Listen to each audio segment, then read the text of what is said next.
Chika Minute!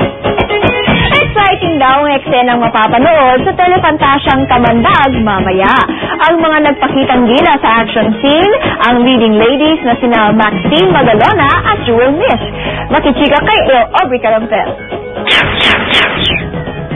Hindi nakalagpas ang Kamandag leading ladies na sina Maxine Magalona at Jewel Mish sa paggawa ng makapigilingang stunts sa nalalapit na pagtatapos ng telefantasya sa Biyernes.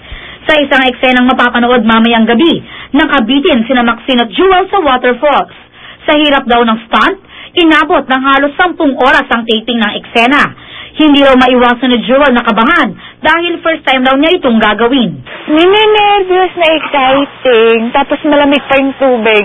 Kay Maxine naman, hindi na raw bago ang eksena dahil minsan na raw siyang nakagawa ng stunt sa Kamandag at hindi siya nagpadobol. Parang gusto ko naman experience at matry ko ano yung feeling na gumagawa ng stunt. So tumalon ako, pero although may mattress naman, pero parang 5 stories high yung building. Gusto pa nga raw ni Maxine na makagawa pa ng mga action scenes na malayo sa kanyang sweet image. Ever since nag-start ako ng showbiz, puro ganun na lang yung role ko, yung pa-sweet lang. So ngayon, I want to try yung more daring na talagang action, tapos mga karate, mga ganyan. May mga umiintriga namang nagpapatalbugan daw sina Maxine at Jewel bilang leading ladies ni Richard Gutierrez sa Kamandag. Pero ayon sa dalawa, huwag na raw silang intrigahin dahil magkaibigan daw sila. Hindi naman papatalbugan ang tawag doon. Parehas namin ibibigay yung best namin for sure. Aubrey Carampel, updated sa Showbiz.